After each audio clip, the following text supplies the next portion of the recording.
Viewers. दर्शकों नमस्कार, मैं हूं आपके साथ मीना लौरा। आप देख रहे हैं MNS न्यूज टीवी। आपका बहुत बहुत स्वागत है देश की खबरों में। और अब इसी के साथ आगे बढ़ते हुए शुरुआत करते हैं आज की ताजी हेडलाइंस के साथ। द्वारका एक्सप्रेसवे पर देश की पहली AI संचालित स्मार्ट ट्रैफिक प्रणाली शुरू। अंतर्राष्ट्रीय नशा विरोधी दिवस पर त्रिपुरा के मुख्यमंत्री मानिक शाह ने बाइक रैली को दी हरी झंडी। लंदनपुर कांड में कथावाचों की जाति छुपाने पर मारपीट, 4 आरोपी गिरफ्तार। और अब खबरें विस्तार के साथ। द्वारका एक्सप्रेसवे पर देश की पहली AI संचालित स्मार्ट ट्रैफिक प्रणाली शुरू हो गई है। नई NHAI गाइडलाइंस के तहत लागू हुआ है। द्वारका एक्सप्रेसवे पर भारत की पहली AI आधारित स्मार्ट ट्रैफिक प्रणाली की शुरुआत की गई। ये स्मार्ट ट्रैफिक प्रबंधन प्रणाली national highway authority of India यानी कि NHAI की नवीनतम 2023 गाइडलाइंस के अनुसार तैयार की गई। इस परियोजना को Indian highway management company limited ने विकसित किया है और इसे NHAI द्वारा लागू किया गया। यह अत्याधुनिक ट्रैफिक मैनेजमेंट सिस्टम कुल 56 किलोमीटर के क्षेत्र को कवर करता है। आइए देखते हैं अगली खबर। अंतर्राष्ट्रीय नशा विरोधी दिवस पर त्रिपुरा के मुख्यमंत्री मानिक शाह ने बाइक रैली को दिखाई हरी झंडी। राज्य को नशा मुक्त बनाने का संकल्प। त्रिपुरा के मुख्यमंत्री डॉक्टर मानिक शाह ने अंतर्राष्ट्रीय नशा एवं अवैध तस्करी विरोधी दिवस के अवसर पर एक बाइक रैली को हरी झंडी दिखाकर रवाना किया। इस रैली का उद्देश्य युवाओं और समाज को नशे के खिलाफ जागरूक करना था। मुख्यमंत्री शाह ने इस अवसर पर कहा कि प्रधानमंत्री जी द्वारा निर्धारित जीरो टॉलरेंस नीति और हमारी सरकार की सतत कोशिशों के चलते मैं विश्वास करता हूं कि त्रिपुरा जल्द ही एक नशा मुक्त राज्य बनेगा। देखिए, माननीय प्रधानमंत्री नरेंद्र मोदी जी और हमारे होम मिनिस्टर साहब श्री अमित शाह जी बार बार उन्होंने कहा कि नो ड्रग्स, तो इस मामले में बहुत सारे निर्देश उन्होंने दिया है। जीरो टॉलरेंस, जो ड्रग्स व्यापारी है उनके ऊपर कड़ी नज़र रखना है। और त्रिपुरा में हम लोग बहुत दिन से ये काम हम लोग जारी रखा है। आप जानते हैं त्रिपुरा को एक कॉरिडोर बनाया है और इसका तो जियोग्राफिकल जो सिचुएशन है उस हिसाब से एक कॉरिडोर बना हुआ है, क्योंकि तीनों तरफ से बांग्लादेश है। और कुछ ड्रग्स जो म्यांमार से आता है और ये मिजोरम, आसाम होके त्रिपुरा में आ जाता है। इसको लेके हम लोग काफ़ी नज़रदारी हम लोग रखें। हमारा पुलिस, BSF, बाकी जो एजेंसी है ये लोग भी काम कर रहे हैं। और इसको लेके जिस तरह भी काम हो रहा है, मैं समझता हूँ जो जीरो टॉलरेंस माननीय प्रधानमंत्री जी जो कहा है, एक भारत मुक्त माने ड्रग्स मुक्त भारत, ये जरूर आने वाले दिन ये त्रिपुरा में होगा। हमारे यहाँ अभी लास्ट टाइम जो ड्रग्स यहाँ पर सीज किया है, करीब करीब 2023-24 में जो जितना हुआ है, 24-25 में अबाउट 103% बढ़ गया। और इनको डिस्ट्रक्शन भी चाहिए, तो डिस्ट्रक्शन में भी अबाउट 132% बढ़ गया है। तो एक तो ये है। और हमारा जो माने जो विक्टिम्स है यहाँ त्रिपुरा वासी में, जो यूथ है, इन लोगों में, इनके लिए हम लोग बहुत सारा डी एडिक्शन सेंटर, पूरा आठौर डिस्ट्रिक्ट है हमारा, तो आठौर डिस्ट्रिक्ट में हम लोग बना रहे हैं। और जो NEC के फंड से हम लोग यहाँ पर एक अबाउट 198 करोड़ रुपीस दिया है, तो विश्रामगंज में हम लोग बना रहे हैं। तो एक तो ये हो गया, प्लस ये इंजेक्टेबल ड्रग्स बहुत लोग यहाँ पर बढ़ गया अभी। तो इंजेक्टेबल ड्रग्स से बहुत लोगों को HIV हो सकता है और इसको ट्रीटमेंट अगर सही टाइम में नहीं होगा तो एड्स भी हो सकता है। तो रेड रिबन क्लब हम लोग पूरा स्कूल में, कॉलेज में हम लोग बनाया और इसको लेके अवेयरनेस प्रोग्राम भी हो रहा है। तो जिस तरह हम लोग काम कर रहे हैं यहाँ पर त्रिपुरा में, आने वाले दिन जो एक त्रिपुरा श्रेष्ठ त्रिपुरा और ड्रग फ्री त्रिपुरा और ड्रग फ्री भारत जो निर्देश हम लोग को दिया गया है, ये कामयाब होगा। और आज आप जानते हैं। और अब देखते हैं अगली खबर। डंडरपुर कांड में कथावाचक की जाति छिपाने पर मारपीट और बाल कटवाने का मामला सामने आ रहा है, जहां 4 आरोपी गिरफ्तार है। मीडिया पर वायरल एक वीडियो ने उत्तर प्रदेश के डंडरपुर गांव में हुए एक संवेदनशील मामले को उजागर किया, जिसमें 2 व्यक्तियों के साथ मारपीट कर उनके बाल काट दिए गए। इस घटना पर वरिष्ठ पुलिस अधीक्षक ब्रजेश कुमार श्रीवास्तव ने बयान जारी करते हुए कहा कि पुलिस ने तत्काल संज्ञान लेते हुए जांच शुरू की और अब तक 4 आरोपियों को गिरफ्तार कर जेल भेज दिया गया है। मारपीट की घटना हुई, उसके बाद आज कुछ संगठन के लोग आपसे मिलने आए थे, क्या कुछ पूरा मामला है इसमें? देखिए, कल सोशल मीडिया पर सुबह एक वीडियो वायरल हुआ जिसमें ग्रामीणों द्वारा 2 व्यक्तियों के साथ मारपीट बर्बरता की जा रही थी और उनके बाल भी काटे गए थे। इस वीडियो का स्वतः संज्ञान मीडिया सेल ने हमारे लिया था और मौके पे अपर पुलिस अधीक्षक क्षेत्राधिकारी भरतना को भेजा गया था। वहाँ जानकारी करने पे ये बात आई कि गांव में एक भागवत कथा हो रही थी जिसमें जो कथावाचक थे उन्होंने अपनी जाति छिपाई हुई है, इसीलिए उनके साथ मारपीट की गई है। वायरल वीडियो के आधार पर पीड़ित की पहचान हम लोगों ने किया, उनसे तहरीर प्राप्त कर सुसंगत धाराओं में अभियोग पंजीकृत कराया गया और त्वरित कार्रवाई करते हुए जो 4 आरोपी हैं, जिसमें एक मुख्य आरोपी है जो बाल काट रहा है, उसे भी गिरफ्तार कर लिया गया है। आज सभी 4 आरोपी जेल चले गए हैं। इससे संबंधित एक प्रतिनिधिमंडल आज मिला था हम लोगों से, उन्होंने ये बताया कि साहब उनके खिलाफ भी कार्रवाई होनी चाहिए जिन्होंने अपनी जाति को छुपा करके हमारे यहाँ आए हुए थे। पूरे प्रकरण को सुना गया है, इसमें पुलिस निष्पक्ष और त्वरित कार्रवाई किया है और इसमें जो भी विधिक कार्रवाई है वो हम आगे भी करेंगे और कड़ी कार्रवाई करेंगे। सर, आधार कार्डों को लेकर काफी बयानबाजी की जा रही है, कई कह रहे हैं कि ये अग्निहोत्री लिखे हुए जबकि यादव है। आधार कार्ड में सर देखिए, वो सब विवेचना का में हमारे सम्मिलित करेंगे, जो भी तथ्य आएंगे वो सभी हमारी विवेचना में सम्मिलित होंगे और उसी के आधार पर हम अग्रिम कार्रवाई भी करेंगे। दूसरे आरोप महिला ने लगाए हैं कि छेड़खानी की गई है वगैरह, उसके लेके क्या? ये तथ्य अभी हम लोगों के संज्ञान में नहीं है और ये विवेचना हमारी प्रचलित है और जो भी तथ्य आएंगे उसके आधार पर हम कार्रवाई करेंगे। और अब अगली खबर। आपातकाल की 50वीं वर्षगांठ पर बीजेपी सांसद प्रवीण खंडेलवाल बोले, ये देश का एक काला अध्याय था। भारत में लगे 1975 के आपातकाल की 50वीं वर्षगांठ पर भाजपा सांसद प्रवीण खंडेलवाल ने उस दौर को याद करते हुए इसे देश के इतिहास का काला अध्याय करार दिया। उन्होंने उस समय की घटनाओं को साझा करते हुए कहा कि लोकतांत्रिक मूल्यों को जिस तरह कुचला गया वो आज भी उनकी स्मृतियों में जीवित है। प्रवीण खंडेलवाल ने कहा कि आपातकाल इस देश का वो काला अध्याय है जिसे भुलाया नहीं जा सकता। आज भी मुझे वो दृश्य याद है जब तिहाड़ जेल से राजनीतिक बंदियों को बसों में लाकर 30 हजारी कोर्ट में पेश किया जाता था।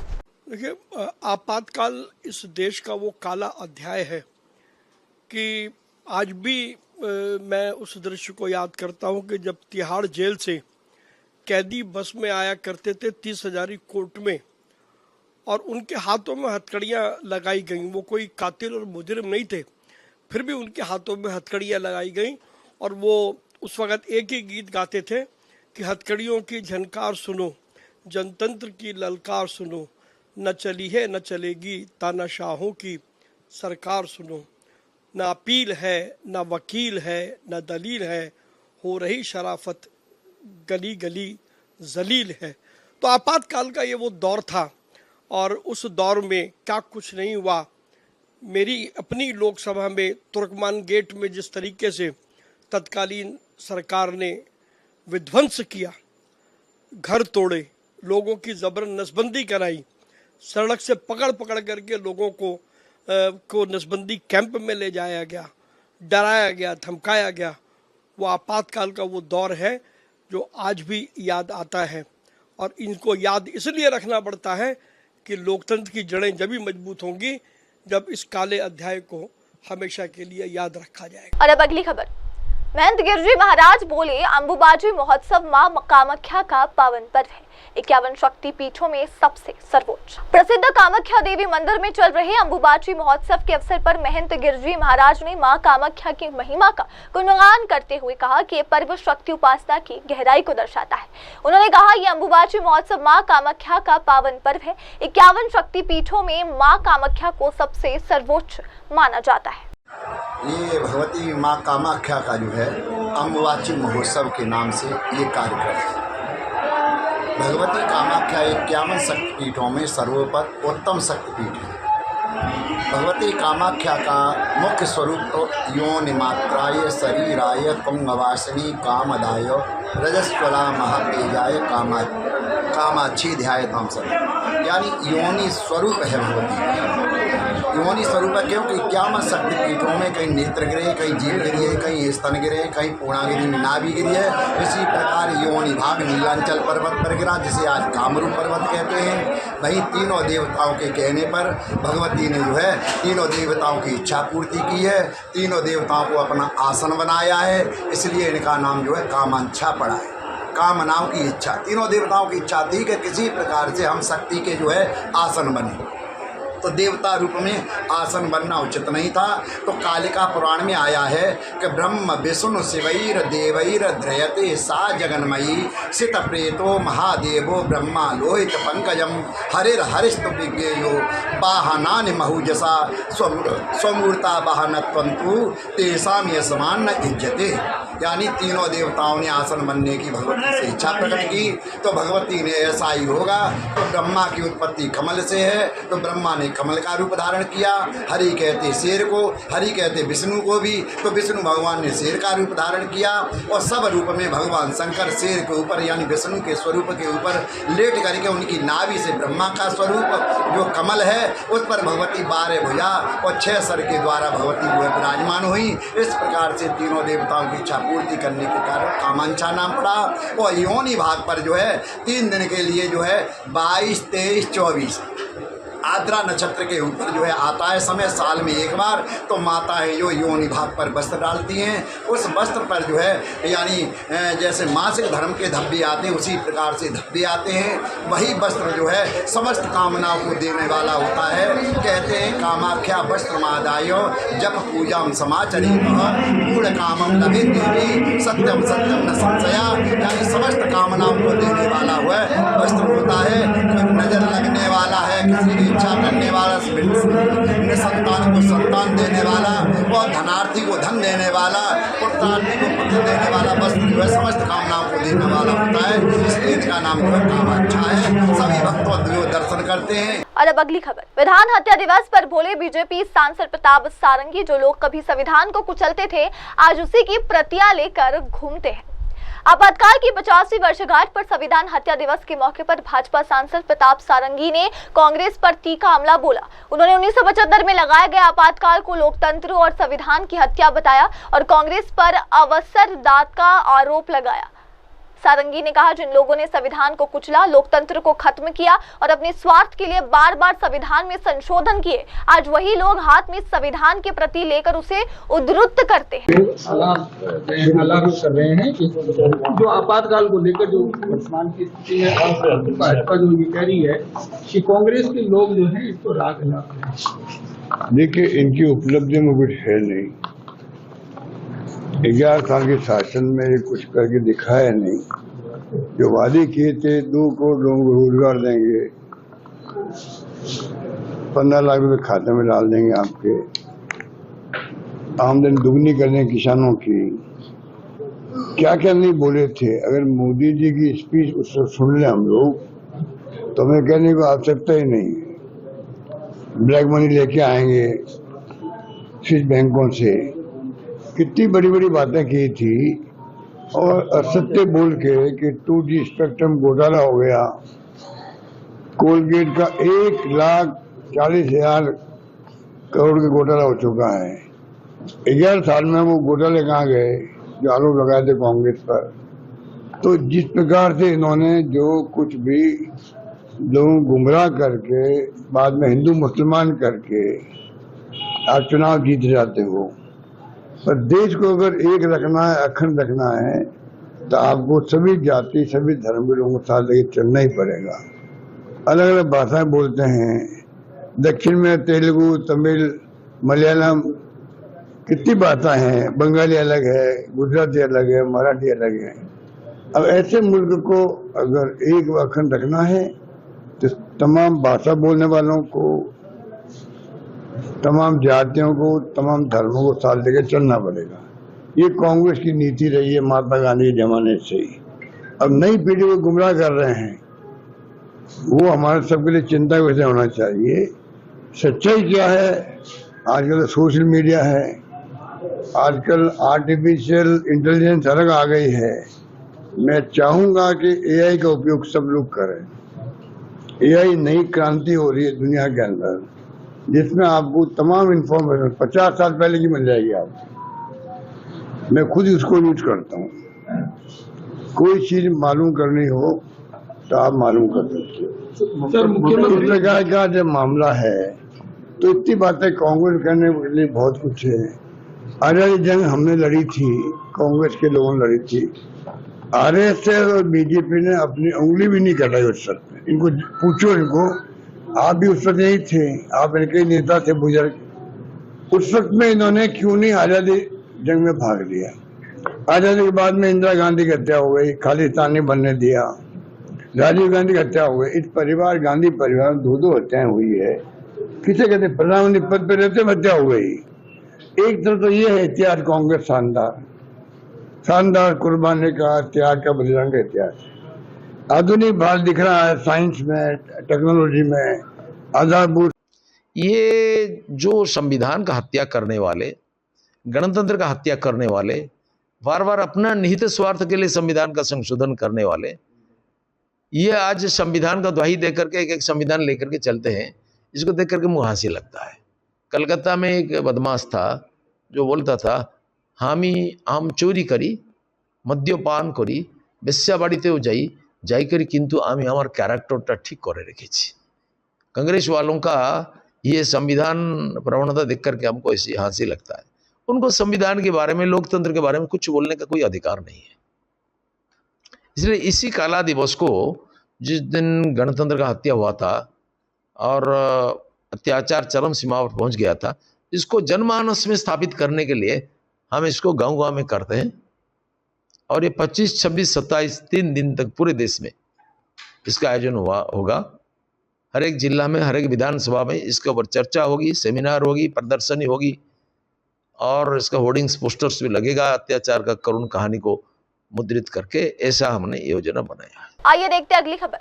आपातकाल की 50वीं वर्षगांठ पर बीजेपी प्रवक्ता प्रदीप भंडारी का हमला। गांधी वाड्रा परिवार ने सत्ता के लिए संविधान और लोकतंत्र की हत्या की। आपातकाल के 50 साल पूरे होने पर भारतीय जनता पार्टी के राष्ट्रीय प्रवक्ता प्रदीप भंडारी ने कांग्रेस पर करारा प्रहार करते हुए कहा कि 1975 में लगाए गए आपातकाल के लिए कांग्रेस पार्टी और गांधी वाड्रा परिवार को आज तक कोई पछतावा नहीं है।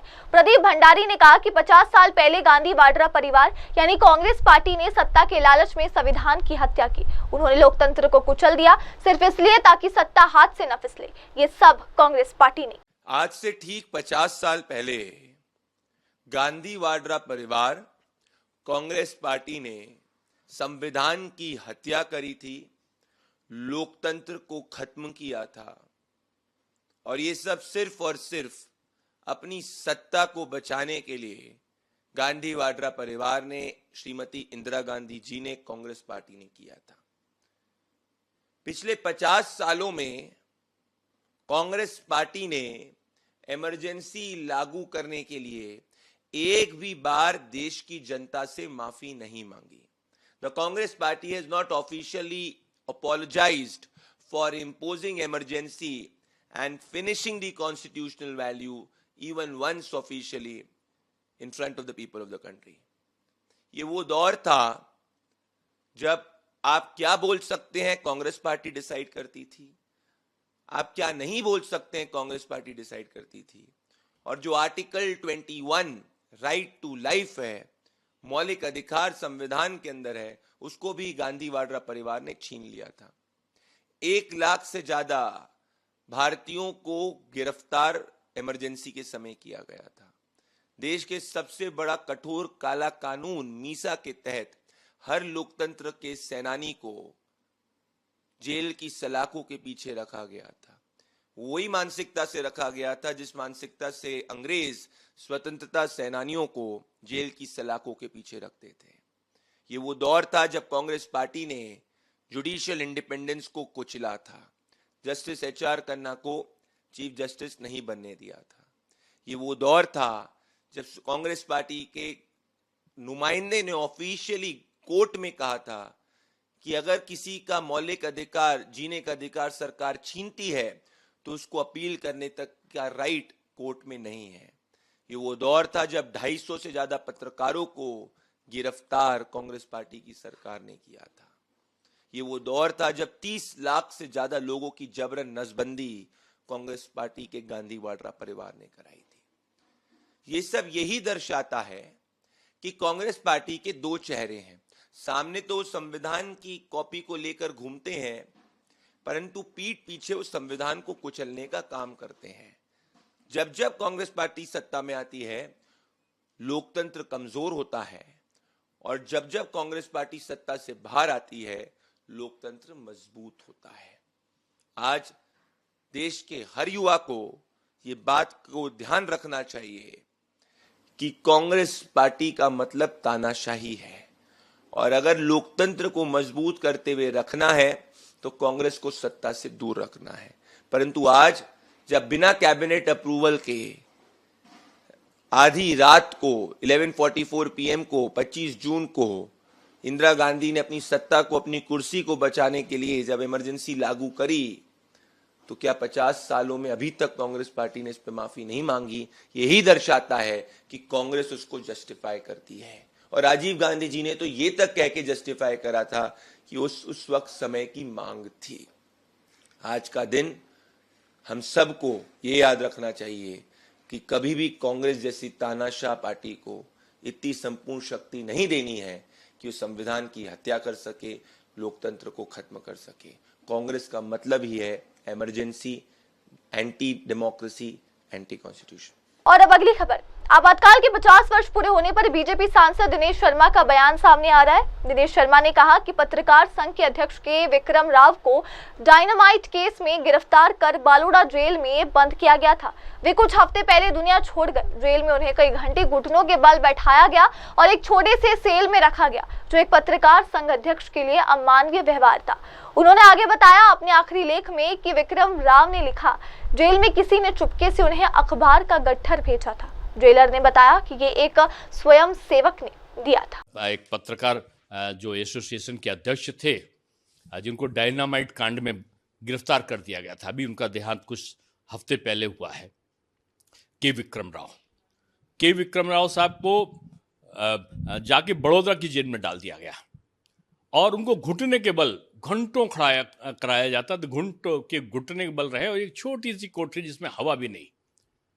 एक पूरी पत्रकार एसोसिएशन का ऑल इंडिया अध्यक्ष। अभी के विक्रम राव साहब ने अपने अंतिम लेख में यही लिखा कि किसी तरीके से चुपचाप से मेरे पास में अखबार का बंडल आ जाता था पढ़ने के लिए, और जेलर ने उनको यह बताया कि वो एक स्वयंसेवक दे जाता है। बाद में जब जेल से छूटे तो उनका वो स्वयंसेवक कौन है, तो वो स्वयंसेवक जो बड़ोदरा में के विक्रम राव साहब को जो अखबार पहुंचाते थे पढ़ने के लिए, क्योंकि पत्रकार अखबार के बगैर तो उसकी यही उसकी ऊर्जा थी, उसका प्राणवायु था कि कुछ ना मिले लेकिन समाचार तो मिले। तो वो जो उनको अखबार देता था, उस व्यक्ति का जब बाहर नाम पूछा तो वो स्वयंसेवक थे नरेंद्र दामोदर दास मोदी। मोदी जी इस समय युवा अवस्था के एक पत्रकार के एक स्वयंसेवक के रूप में थे। उसी जेल में जाकर वो ऐसे बंदियों की चुपचाप मदद किया करते थे। ऐसे कितने लोग थे जिनको डकैती में डाल दिया। खुद मेरे पिताजी को, जो एक प्रकांड विद्वान थे संस्कृत के, एक कर्मकांडी ब्राह्मण थे, उनको एक बैंक की डकैती का गिरोह का सरगना बता दिया आदरणीय राम प्रकाश गुप्ता जी, और इनको सबको दिखा दिया जो राज्यपाल और मुख्यमंत्री बने कि ये लोग उस गिरोह के लूटने के लिए आए बैंक को। कहाँ से, मैं छोटा था, 9-10 साल का, 10 साल का रहा होगा। आगे पुलिस ने छापा डाल दिया चारों तरफ से, और मुझे तो ऊपर से छज्जे से, एक ऊपर की मंजिल से नीचे उल्टा करके लटका दिया कि बताओ। मेरी माँ से कहा कि बताओ कि कहाँ है मेरे पिता पादाजी, अगर नहीं बताओगे तो मैं इनको छोड़ दूंगा। उत्पीड़न का चरम बिंदु था वो आपातकाल। आज ये संविधान की बात करते हैं। ये कांग्रेस के लोग संविधान की धज्जियां उड़ाने वाले लोग हैं। इसीलिए राहुल गांधी ने जो मनमोहन सिंह जी ने प्रस्ताव पारित किया, उसको भी फाड़ के उन्होंने फेंक दिया। तो मैं समझता हूं कि आज इसका स्मरण केवल स्मरण नहीं है, ये लोकतंत्र जो सेनानी थे उनके प्रति हमारा श्रद्धा सुमन है, एक तरीके जो दिवंगत हो गए और जो हैं उनके प्रति सम्मान भाव है। और अब अगली खबर।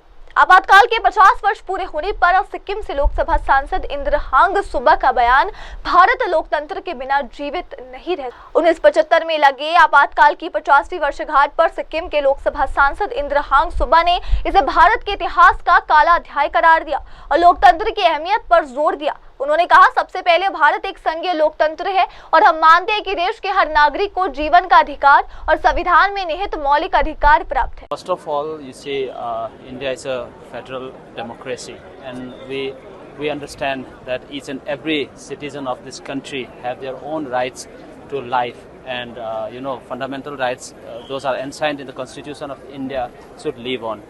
On this day, we commemorate the dark history that started in 1975, so which should not have happened actually in the history of this country.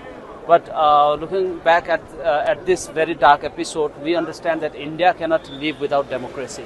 Despite such a huge suppression of the fundamental rights and the entire constitutional provisions for the people of India, after 2 years, 21 months to be exact, that emergency was lifted because the Indian society cannot survive without democracy.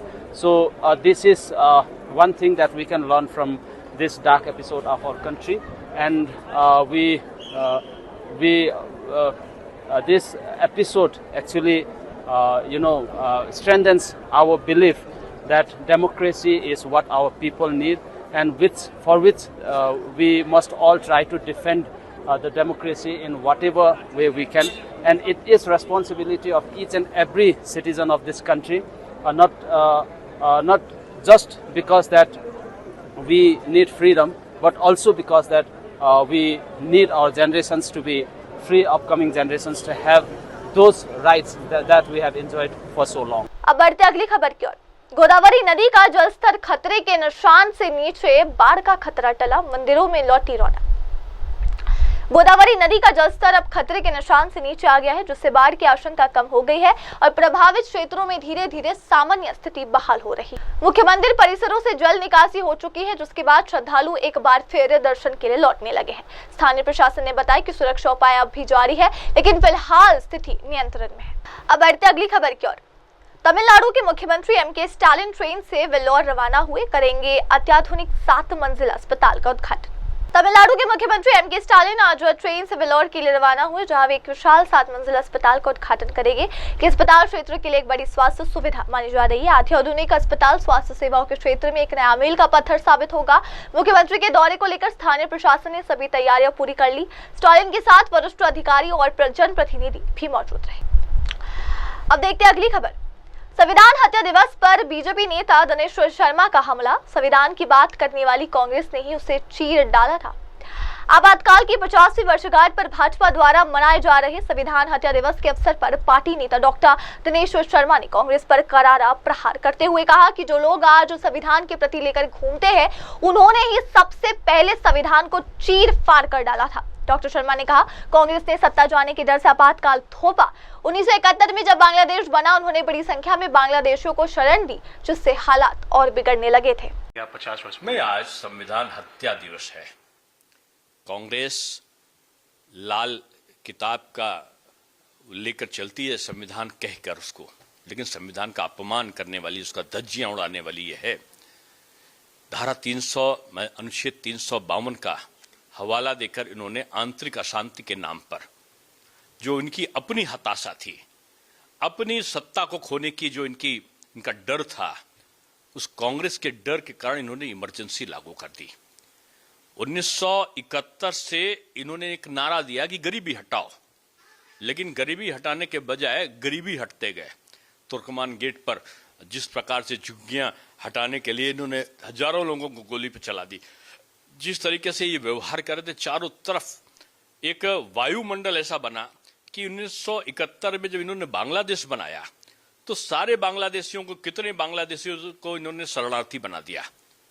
यानी जो भारत की अर्थव्यवस्था थी, शरणार्थियों को यहां आश्रय देने के कारण बिगड़ने लगी। और वो दौर था कि 1974 में 73 में जो महंगाई दर थी वो थी 19.2%। यानी इतनी बड़ी महंगाई दर। आज हमारी 7-8% की महंगाई दर होती है तो ये चिल्लाते हैं। उस समय इनकी महंगाई दर 19.2% हो गई और 1974 में बढ़कर अचानक 27.3% हो गई। हाहाकार मच गया। मुद्रास्फीति की दर बढ़ गई, महंगाई की दर में वृद्धि हो गई, जीडीपी गिरने लगा, लोगों के रोजगार छिनने लगे।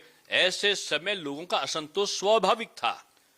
माननीय न्यायालय के निर्णय में, जिसमें साफ हो गया था कि आदरणीय राजनारायण जी ने जो रिट दायर करी, माननीय न्यायालय ने इनको 6 वर्ष के लिए इंदिरा जी को किसी भी पद के अयोग्य घोषित कर दिया और ये भी निर्णय कर दिया कि उनकी सदस्यता चली जाएगी और वो कोई पद को धारित नहीं कर सकते। उसको बचाने के लिए इन्होंने एक जो धारा 352 थी, अनुच्छेद 352, उसका सहारा लेके 25 जून की रात को इमरजेंसी, फखरुद्दीन अली साहब उस समय राष्ट्रपति हुआ करते थे, लागू कर दिया और 26 तारीख से गिरफ्तारी, जजेस का स्थानांतरण, यानी जो जज इनके खिलाफ उसका स्थानांतरण, उसके खिलाफ कार्रवाई, और जो पत्रकार, पूरी प्रेस काउंसिल ऑफ इंडिया को भंग कर दिया। प्रेस काउंसिल ऑफ इंडिया के पदाधिकारियों को गिरफ्तार कर दिया। उनके अध्यक्ष के विक्रम राव थे, उनको बड़ौदा जेल में जाके भेज दिया। वहां तो कहते थे कि मोदी जी उसमें स्वयंसेवक थे, तो उनको कालकोठरी में बंद किया गया था उनके प्रेस काउंसिल ऑफ इंडिया के अध्यक्ष को। उनको वो चुपचाप से अखबार पढ़ने के लिए भिजवाते थे कि वो अखबार पढ़ ले, वो निवेदन करके जेलर से। ऐसी परिस्थिति थी कि झूठे केसों में लोगों को बंद करना। एक ऐसा आदेश इन्होंने जारी किया कि आपातकाल में अगर किसी को गोली मार दी जाए तो उसकी रिपोर्ट नहीं लिखी जाएगी, उसको किसी प्रकार का न्यायालय में केस नहीं चलाया जा सकता। कितनों को गोली मार दी, केस नहीं चला, क्योंकि नियम कानून बना दिया। आज कहते हो कि लोकतंत्र है, आप तो गोली मारने का को वैधानिक आपने दर्जा दे दिया आपातकाल के नाम पर, और कितनों को गोली से उड़वा दिया। तो ये संविधान का कहते तो ये है कि जो तैमूर लंगड़ा जो आक्रांता भारत में आया था, अत्याचार का पराकाष्ठा की थी जिसने इस दिल्ली के तख्ते तौस पे, वो उससे भी ज्यादा घोर अत्याचार इमरजेंसी में हुआ। और अब अगली खबर, विजिलेंस विभाग की छापेमारी पर बोली गनीव कौर मजीठिया, ये बदले की कार्रवाई है। शिरोमणि अकाली दल के वरिष्ठ नेता बिक्रम सिंह मजीठिया के आवास पर विजिलेंस विभाग द्वारा की गई छापेमारी को लेकर उनकी पत्नी और विधायक गनीव कौर मजीठिया ने प्रतिक्रिया दी है।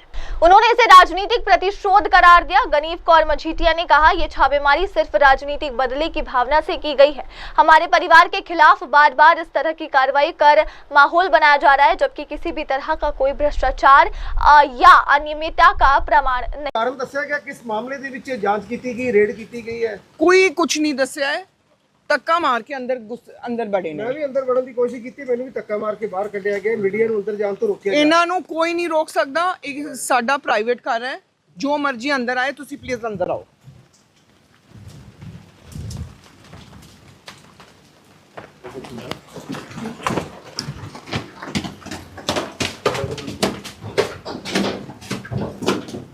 ਆ ਬੰਦੇ ਖੜੇ ਨੇ ਜਿਨ੍ਹਾਂ ਨੂੰ ਲੈ ਕੇ ਧੱਕਾ ਮਾਰ ਕੇ ਸਾਡੇ ਘਰ ਦੇ ਅੰਦਰ ਆਏ ਨੇ। ਮੈਂ ਮੈਡਮ ਨੂੰ ਬੁਲਾ ਦੇ, ਤੁਸੀਂ ਖਰਚਾ ਨਹੀਂ ਦੇਣਾ ਯਾਰ, ਕੋਈ ਕਦੇ ਨਹੀਂ ਇਹ ਤਾਂ ਬੈਠੇ ਤੁਹਾਡੇ ਸਾਹਮਣੇ ਬੈਠੇ ਨਹੀਂ, ਬਾਕੀਆਂ ਨੂੰ ਬਹੁਤ ਆਰਾਮ ਨਾਲ ਬੈਠੇ ਨੇ, ਬੈਠੇ ਸਾਰੇ ਨਾਲ ਬੈਠੇ। ਮੈਂ ਕਹਿਤਾ ਦੇਦਾ ਕਿ ਜਿਹੜੀ ਹੈਗੀ ਨਹੀਂ ਬਿਲਕੁਲ ਦਿਓ। ਆ ਬੰਦੇ ਦਾ ਸ਼੍ਰੀਮਾਨ ਜੀ ਪਲੀਜ਼ ਬੰਦ ਕਰ ਦਿਓ, ਤੁਹਾਨੂੰ ਲੱਗਦਾ ਤੁਸੀਂ ਅਰੈਸਟ ਕਰਨਾ ਕਿਸ ਮਾਮਲੇ ਚ? ਸ਼੍ਰੀਮਾਨ ਜੀ ਬੰਦ ਕਰ ਦਿਓ प्लीज।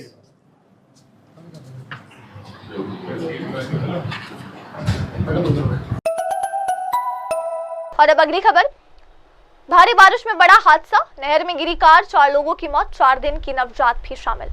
भारी बारिश के बीच दर्दनाक हादसा उस समय हुआ जब 7 लोगों को लेकर जा रही एक कार उफनती नहर में गिर गई। हादसे में 4 लोगों की मौत हो गई, जिनमें 4 दिन की एक नवजात बच्ची, 2 महिलाएं और एक पुरुष शामिल है।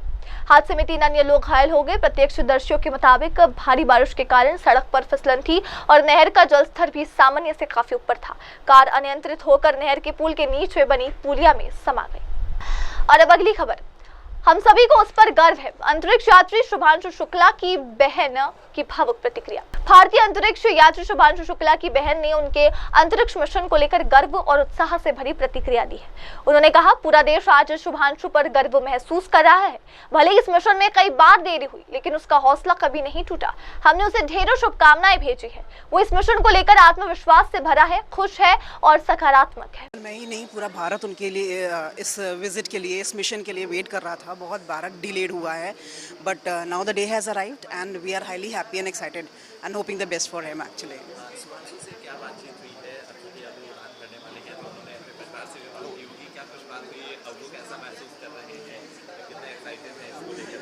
बहुत ज़्यादा बात नहीं हुई, लेकिन हाँ ये ज़रूर हुआ कि वो जो करेंगे अच्छा करेंगे। वो खुश थे अपनी चीज़, अपने मिशन को लेके बहुत खुश और बहुत पॉजिटिव थे कि मैं जो कुछ करूँगा बहुत अच्छे से करूँगा and I believe in my self. तो बस बहुत बहुत बड़ी बात है कि पूरे देश की ब्लेसिंग्स और वेल विशिंग्स मिल रहे हैं हमें and I am pretty sure ये बहुत काम आएगा उनके और वो आगे बहुत अच्छा इम्प्लीमेंट करेंगे।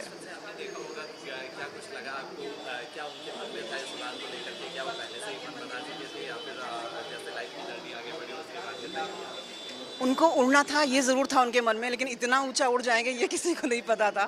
बट स्पेस तक जाने की विशेष तो नहीं, ऑफ कोर्स उन्होंने बहुत लंबा नहीं प्लान किया था। ये एक अपॉर्चुनिटी है, लेकिन मैं भी ये मानती हूँ कम्प्लीटली कि अपॉर्चुनिटीज़ भी उन्हीं को मिलती हैं जो मेहनत करते हैं।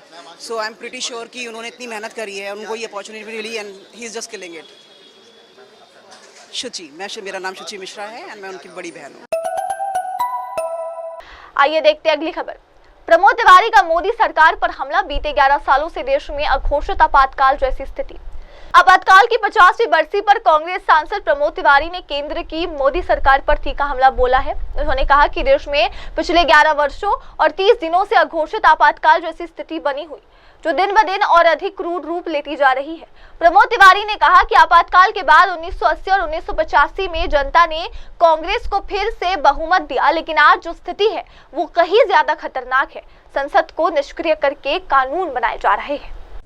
इमरजेंसी के बाद जनादेश 87 में भी आ चुका है, 85 में भी आ चुका है, पर जिस तरीके से पिछले 11 साल 30 दिन जो मोदी सरकार के हैं, यहाँ एक अघोषित इमरजेंसी की तानाशाही हर दिन के साथ और क्रूर होती जा रही है।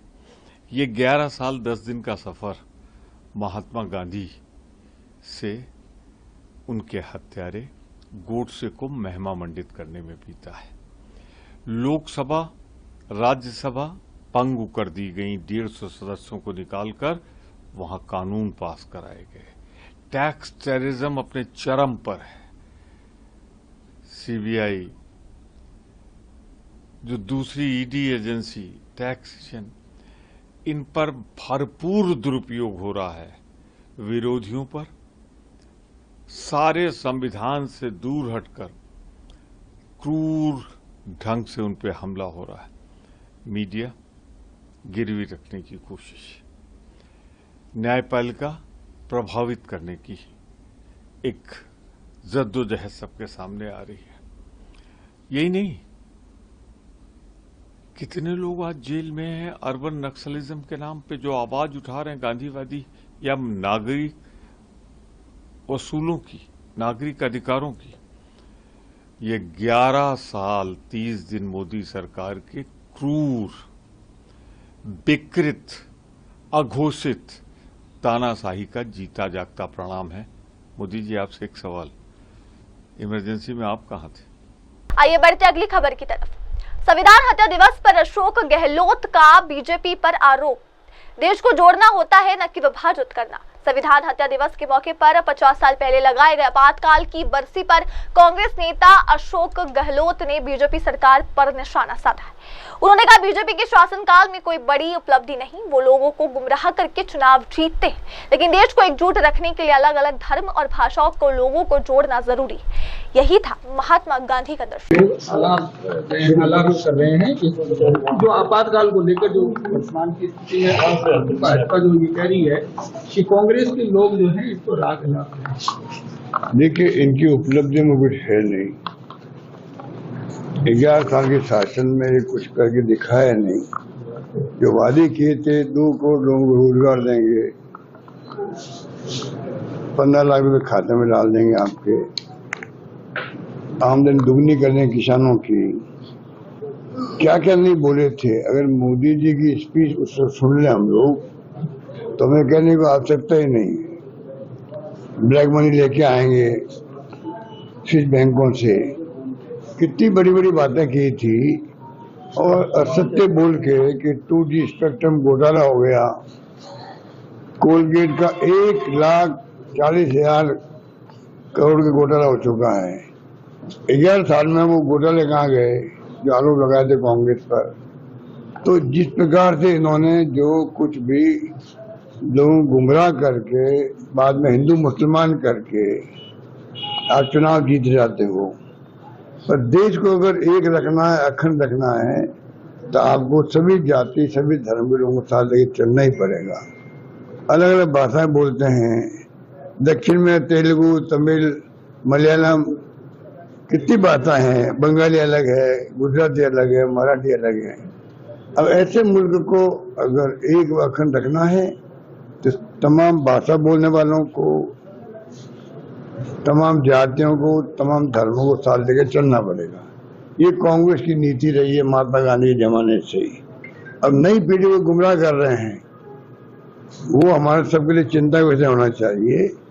सच्चाई क्या है? आजकल तो सोशल मीडिया है, आजकल आर्टिफिशियल इंटेलिजेंस अलग आ गई है। मैं चाहूंगा कि AI का उपयोग सब लोग करें। AI नई क्रांति हो रही है दुनिया के अंदर, जिसमें आपको तमाम इंफॉर्मेशन 50 साल पहले की मिल जाएगी आपको। मैं खुद उसको यूज करता हूँ। कोई चीज मालूम करनी हो तो आप मालूम कर सकते हो। सर, मुख्यमंत्री का जब मामला है तो इतनी बातें कांग्रेस करने के लिए बहुत कुछ है। आजादी जंग हमने लड़ी थी, कांग्रेस के लोगों ने लड़ी थी। RSS और BJP ने अपनी उंगली भी नहीं कटाई उस वक्त। इनको पूछो, इनको, आप भी उस वक्त यही थे, आप इनके नेता थे बुजुर्ग। उस वक्त में इन्होंने क्यों नहीं आजादी जंग में भाग लिया? आजादी के बाद में इंदिरा गांधी की हत्या हो गई, खालिस्तान ने बनने दिया, राजीव गांधी की हत्या हो गई। इस परिवार, गांधी परिवार में 2 हत्याएं हुई है। किसे कहते? प्रधानमंत्री पद पर रहते हत्या हो गई। एक तरफ तो ये है इतिहास कांग्रेस शानदार कुर्बानी का, त्याग का, बलिदान का इतिहास। आधुनिक भारत दिख रहा है साइंस में, टेक्नोलॉजी में, आधारभूत संरचना में, बड़े बड़े बांध, कल कारखाने किसने बनाए? पंडित नेहरू के जमाने में। कई बातें कहने को है हमारे पास, इनके पास कहने कुछ नहीं। इनके पास हिंदुओं को भड़काने वाला कुछ भी नहीं है। और बेरोजगारी है, उसकी चिंता इनको नहीं है। महंगाई बहुत भयंकर बढ़ रही है, उसकी चिंता इनको नहीं है। तो और क्या करेंगे? इमरजेंसी की बात करेंगे। इमरजेंसी में जो कुछ होना था, विशेष परिस्थिति में इमरजेंसी लगा दी इंदिरा गांधी जी ने, मान लो, और परिणाम हमारे खिलाफ आ गए। इंदिरा जी खुद भी चुनाव हार गई और कांग्रेस चुनाव हार गई। उसके बाद में इंदिरा जी ने और सब नेताओं ने कहा भाई ये हमारा कदम ठीक नहीं था। जब एक बार बात हमने खुद ने स्वीकार कर ली, इमरजेंसी लगाई अच्छे उद्देश्य से थे, और उसके अंदर कई ऐसी बातें हो गई जो जनता हमारे खिलाफ हो गई और हम चुनाव हार गए हैं। उसका उन्होंने एहसास कर लिया सब नेताओं ने। अब इसके बाद में कहना कुछ भी नहीं है। आप उनको फ्रीडम फाइटर घोषित कर रहे हो, क्योंकि असली फ्रीडम फाइटर तो आप में तो कोई है नहीं।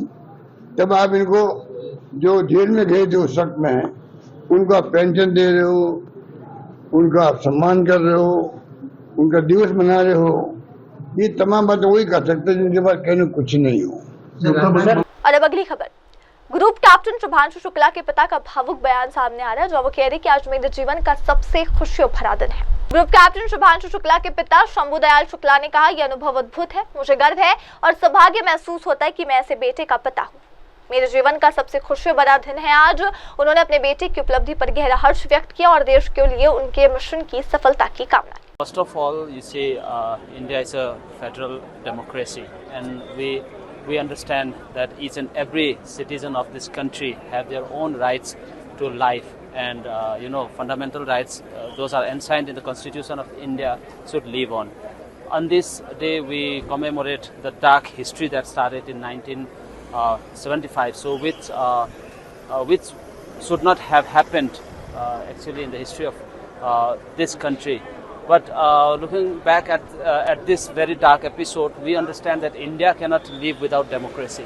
Despite such a huge suppression of the fundamental rights and the entire constitutional provisions for the people of India, after 2 years, 21 months to be exact, that emergency was lifted because the Indian society cannot survive without democracy.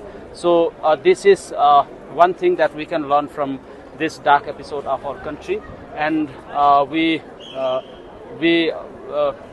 this episode actually strengthens our belief that democracy is what our people need, and for which we must all try to defend the democracy in whatever way we can. And it is responsibility of each and every citizen of this country, not just because that we need freedom, but also because that we need our generations to be free. अब बढ़ते अगली खबर की ओर। 50 साल पूरे होने पर पंजाब के राज्यपाल गुलाब चंद कटारिया का बयान। हर दिन वे लोकतंत्र की बात करते हैं, लेकिन अगर लोकतंत्र की हत्या हुई तो वो केवल उनकी सरकार ने की। पिछले 50 वर्षों से देश इस दिन को लोकतंत्र हत्या दिवस के रूप में याद करता है। निर्दोष लोग, नेता, मजदूर नेता, लेखक और कांग्रेस की आलोचना करने वाले अखबार जेलों में डाले गए। उन्होंने भारत को एक जेल बना दिया। निश्चित रूप से देश में यह आंदोलन युवाओं ने शुरू किया था, जो लोकतंत्र की रक्षा के लिए खड़े हुए थे। की दुहाई देते हैं रोज भाषणों में। लोकतंत्र की हत्या अगर किसी ने की है तो उस समय से सरकार ने की थी, और इसको एक तरह से लोकतंत्र का हत्या दिवस के रूप में ही देश 50 साल से इस बात को याद करता है। निर्दोष लोगों को, सारे लीडर्स को, सारे मजदूर नेताओं को, सारे लेखकों को, जिन्होंने भी कांग्रेस की आलोचना की, जिस अखबार ने भी आलोचना की, वो सब जेल में थे। तो एक तरह से हिंदुस्तान को जेल खाना बनाया, और आधी रात में फखरुद्दीन अहमद को बुला करके दस्तखत करा के देश में आपातकाल पहले घोषित हुआ। सामान्यतः नियम ही होता है कि पहले कैबिनेट की मीटिंग होती है, कैबिनेट उसको अप्रूव करती है, उसके बाद ये प्रक्रिया होती है। लेकिन कैबिनेट का काम बाद में हुआ, राष्ट्रपति के दस्तखत पहले हुए, और रात को ही सारे निर्दोष और देश के सारे लीडर थे, जयप्रकाश नारायण से लेकर अटल जी से लेकर के मधुलेमे से लेकर के जितने लोग थे उस समय जो विपक्ष में एक तरह से कांग्रेस का विरोध करते थे, वो सब पार्टी के लीडर को तो बंद किया ही था, सामाजिक लोगों को भी, या जिन्होंने भी अपनी लेखनी चला करके इसका विरोध किया, वो सब लोग जेल में थे। तो एक तरह से हिंदुस्तान को जेल खाना बनाने का काम, हिंदुस्तान के लोकतंत्र का तमाशा और उसकी हिंसा करने वाले लोग, और उसके कारण से बेगुनाहों को न कोर्ट में जाने की आजादी, न उनको कहीं अपनी फरियाद रखने की, न कोई पत्रकार एक लाइन लिख सकता था। सारे के सारे पेज उस दिन हिंदुस्तान के अधिकांश अखबारों को बिल्कुल व्हाइट पेपर के रूप में आया, केवल ऊपर हेडिंग था, बाकी सारा पेपर खाली था। तो इसका मतलब देश ने मन से लोकतंत्र की हत्या के दिवस को माना, लेकिन बाद में मजबूरियां ऐसी थी कि सब लोगों को अपनी कलम से सरकार की तारीफ करने का काम करना पड़ा। सर, आपने भी अपना अनुभव साझा किया, क्या युवाओं को इसके लिए जागरूक करना बहुत ज्यादा जरूरी है? निश्चित रूप से उस समय देखो युवाओं ने ही इस आंदोलन को आगे बढ़ाया। सारे प्रमुख लोग तो पहले से ही गिरफ्तार हो गए। उस समय इस लोकतंत्र की हत्यारी सरकार का विरोध करना या आंदोलन चलाना नामुमकिन था, क्योंकि घर वाले लोग भी आंख मिलाने में भी डरते थे कि हमको पकड़ के ले जाएंगे। उस समय देश में आंदोलन शुरू हुआ इस लोकतंत्र बचाओ के पक्ष में, और उस समय जितने बच्चे आए थे वो सारे नौजवान हैं, 16-17 साल से लेकर 22-24 साल के लोग थे, जो एक तरह से विद्यार्थी थे। कईयों का मेडिकल का 1 साल खराब हो गया, किसी का इंजीनियरिंग का हुआ, किसी का पढ़ते हुए 2 साल बर्बाद हुए। तो उस आंदोलन के कारण से लोकतंत्र को अगर किसी ने बचाया है आंदोलन करके और सरकार को टिकाने की मजबूरी पैदा की है, तो वो उस समय सारी नौजवान पीढ़ी को, तो नौजवान पीढ़ी को उस समय का नहीं, ये जो है ना हर समय इसमें सचेत रहना पड़ेगा।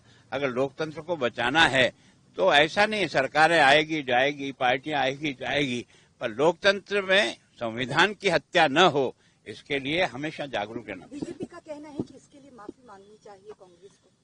देखो, मैं उसके बारे में तो अभी कुछ नहीं कह सकता हूँ। सारा देश चिल्लाता था माफी क्या मांगो, इनको तो बड़े से बड़े दंड मिलना चाहिए वास्तव में, जिन्होंने इस प्रकार केवल अपने राज को बचाने के लिए, वो भी हमने नहीं चुना था, वो तो इलाहाबाद हाईकोर्ट ने उनको अयोग्य घोषित किया था, उन्होंने गलत तरीके अपनाकर चुनाव जीते थे। तो एक तरह से राजनारायण ने उनके खिलाफ केस लगाया था। इलाहाबाद कोर्ट के बहादुर मतलब एक तरह से जज ने उनके खिलाफ फैसला देकर उनको 6 साल के लिए डिबार कर दिया। उन्होंने अपनी सत्ता को बचाने के लिए ये सारा कुकर्म किया। और फिलहाल के लिए बस इतना ही। दर्शकों, लेते एक छोटा सा ब्रेक के बाद लौटेंगे और देखेंगे देश दुनिया की तमाम बड़ी खबरें। तब तक के लिए आप जुड़े रहे मेरी सहयोगी शुभा के साथ और देखते रहिए MNS न्यूज टीवी। नमस्कार। हाय हेलो नमस्कार, मैं हूं पंकज विष्णु और आप देख रहे हैं MNS न्यूज। आप देख रहे हैं MNS न्यूज, सच जरूर।